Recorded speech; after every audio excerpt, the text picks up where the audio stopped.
This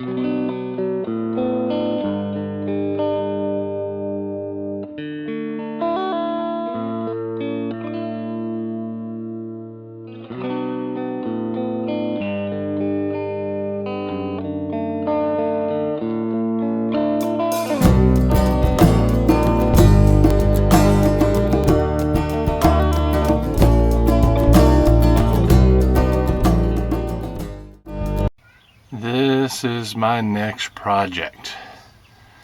You've got an accumulator tank here from SureFlow and this SureFlow pump silencing kit. And basically what you're trying to do here is stop all the dang racket this pump makes right here. So the first thing I'm going to do is I'm going to turn it on and let you hear it. And then we'll do a comparative after I'm done.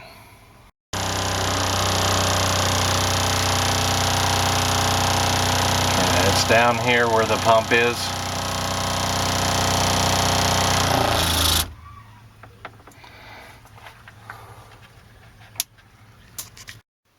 Alright, let's see what it sounds like inside the closed RV.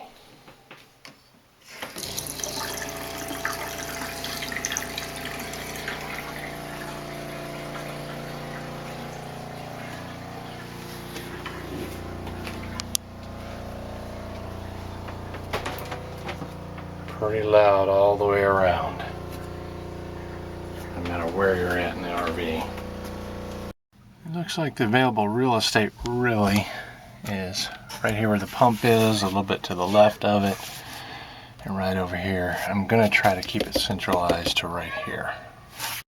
Alright, let's disconnect the water pump and see what we've got. And I'll just give you a quick look at the pump. This is it. And the water flow goes from left, you can see the arrow here, to right.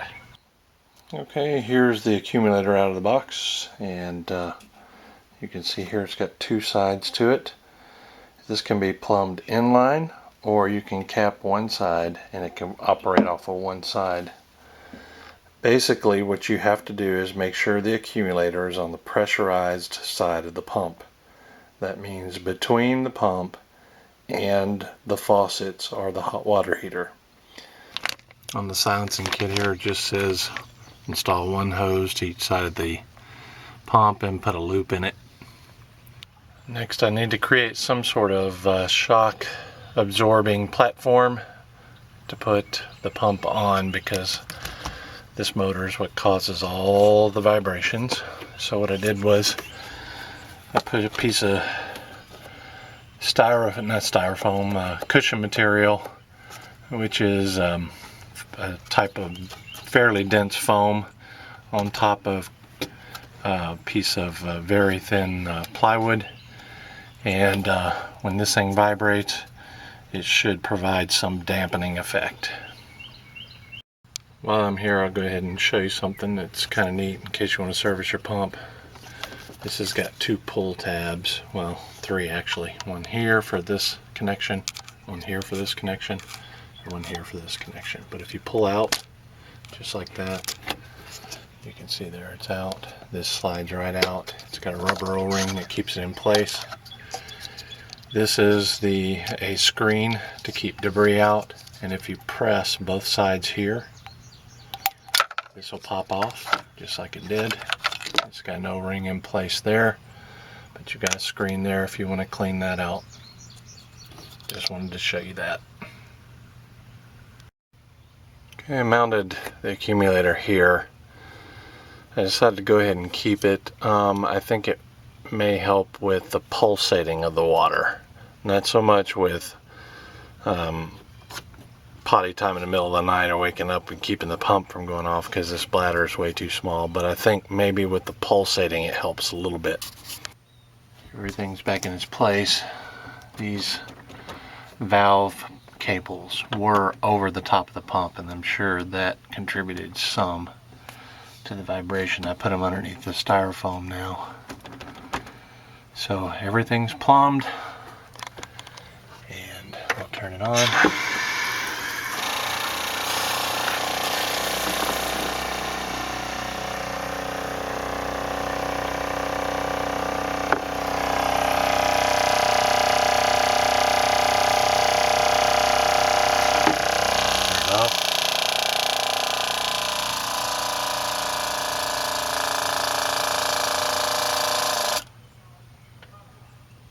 Takes a long time to shut off. Okay, let's try it inside the camper and see what she sounds like after being mounted.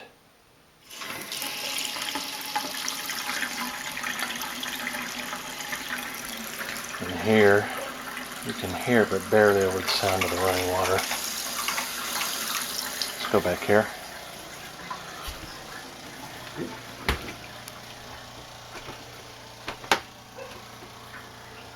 You can hear it, but it is a lot quieter, a lot quieter.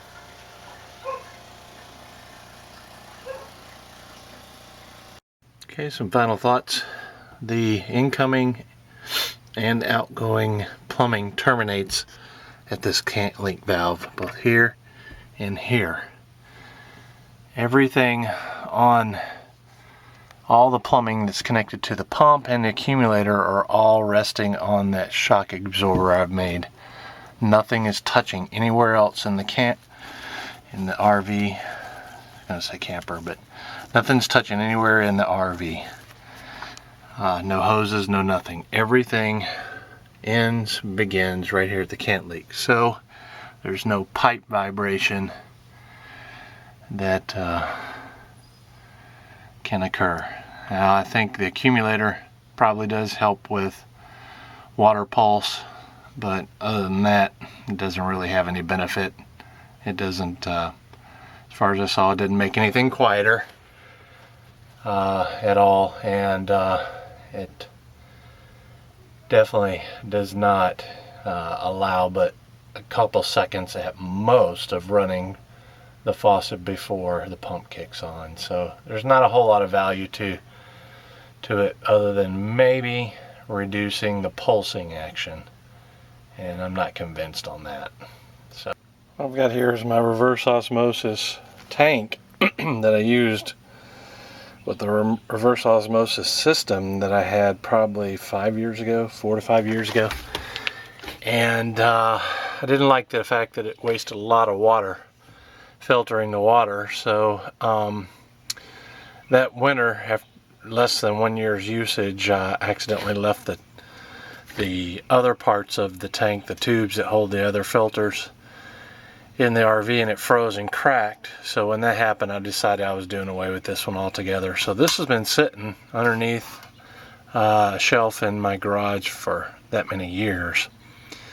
And I got to thinking about that accumulator tank that I attached over here, and it's small and it really doesn't provide like 1 to 2 seconds worth of delay before the pump kicks on, which is one of the reasons why I bought it. I didn't like it. So I got to thinking, this accumulator tank is large and it was made for a reverse osmosis system, but it's basically the same thing. It's got a bladder in here, it's under pressure, and it pushes water out, and it holds I think it's like 3 to 3.5 gallons of water versus a half a cup or whatever the other one holds, which is next to nothing. So I said, well, let me give it a shot. In order to make this work, I had to buy an adapter, and it's a 3/8 line that fits this line that's already hooked up, and a 1/2 inch female and male that will go on the water pump. So let me put it together and we'll see what this thing does. Now, these tanks, they come pressurized from the factory about 7 psi, and then once water's added, it pressurizes quite a bit more, maybe 40 to 50 psi, maybe what the pump puts out, I'm not sure, it doesn't really matter. But it allows greater pressure. This tank can be pressurized up to 100, and it says it right there on the tank. All I did was I took the 2 lines off of the pump here and over there, and I hooked them here, and this was part of that silencing kit, one piece that I didn't use, so it was all pretty easy to do, and just plugged it in. So now let me turn the pump on and we'll see what happens. Okay, it's running full blast, and the water's turned off because it's not coming out of there. It's dripping slowly, but that's not because of that. The valve is off, so it's obviously filling that tank right there. I don't know how long it's going to take, so I'm going to cut you off and I'll bring you back when it's done. Okay, that thing ran for a while, probably a couple minutes. And I took the cap off here. I'm going to see what this is pressurized to now that I'm sure it's full. Yeah, that's 40, close to 50 psi. Yeah, that's very close to 50 psi. That's got to be the pump's pressure. So anyway, let's come over here and let's count how long it takes for the pump to kick on after. Alright, I feel kind of stupid counting, but I didn't bring my phone with me to set the timer, so sorry about the counting. 1, 2, 3, 4, 5, 6, 7, 8, 9, 10 seconds. Let's see how long it takes to recover. Alright, so that's about it. I will, if there's anything different, I'll let you know, but this thing seems to offer about 10 plus, maybe a little over 10 seconds worth of time, and that's a whole lot more than that little one. So I am really seriously considering keeping this one. Okay, turn the water pump on here. And let's inside the RV, let's see what it sounds like, how long it lasts.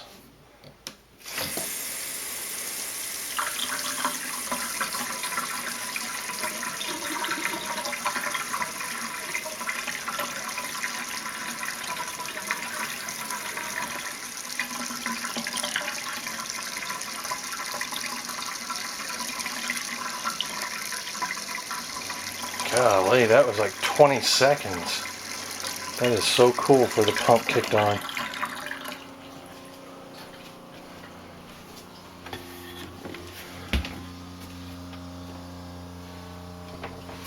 You can hear it running a lot quieter than it normally is.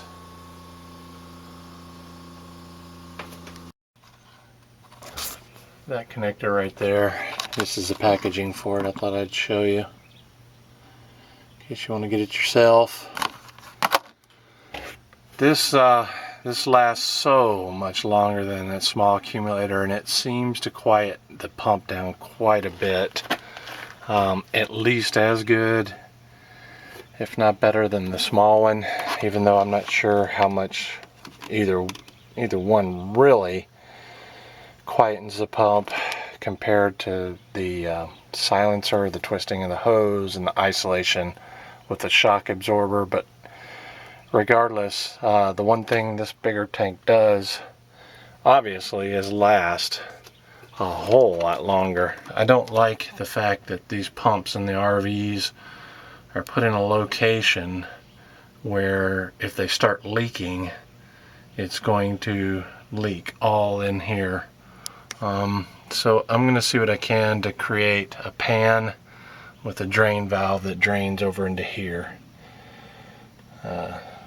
Just to make me feel better in case this thing starts leaking at any time. Continuing with the water pump idea. This is going to be my overflow container. That's just a 18-gallon tote I had lying around. I think any container would work. That is of course waterproof, and that's in case the pump or the accumulator tank over there leaks. I will set it up here to where it will drain out through the outside shower hole, and I'll show you that when I'm done here. What I've got is I've got this, which I'm going to push through there. Once it's on the back, I'm going to put this washer on it, and I'm going to screw this down. That way, if anything butts up against it, it'll still have water overflow from the left and right. I already had these from my greenhouse work, and so no additional expense there. So let me put this thing together. Just a test with the water in it.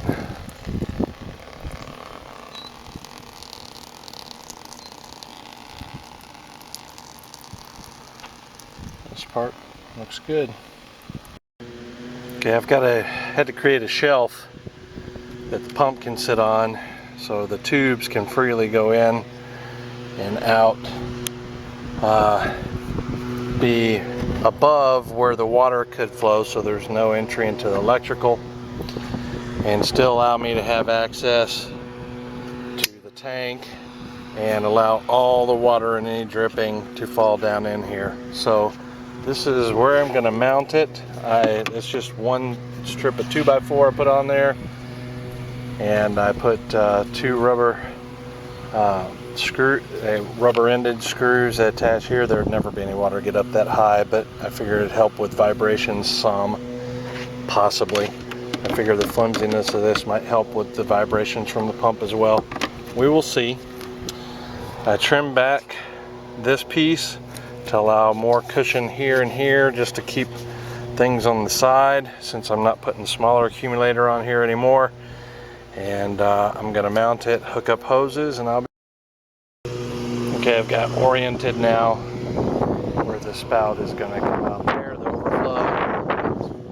This is the water going to the RV. The rest of the system, I just have to hook up the input valve, and we should be about done. Oh, I've got to reconnect the hot and negative to the pump itself.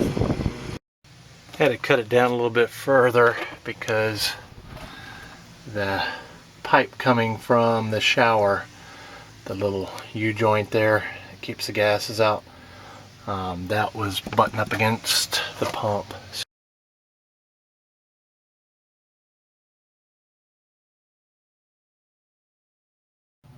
Okay, this concludes the water pump silencing mod. I've got the big accumulator put in there, and it's got a valve right there. If I turn that valve off, it will keep the water and the pressure inside the tank.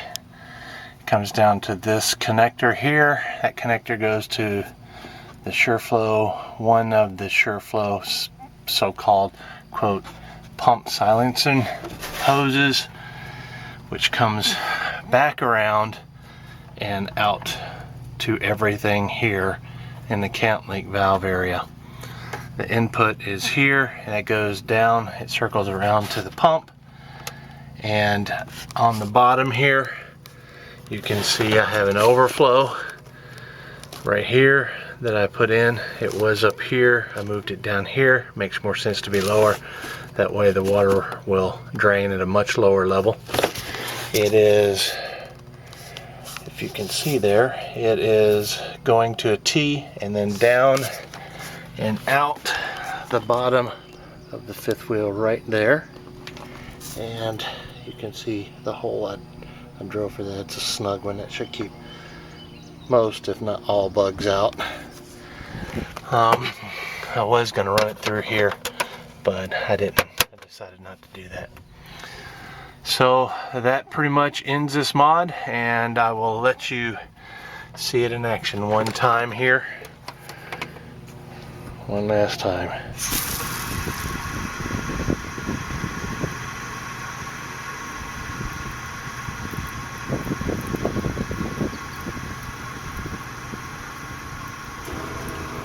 See how long that lasted? Overall, I think it's a good mod, and should help, especially during the night with getting up to go potty.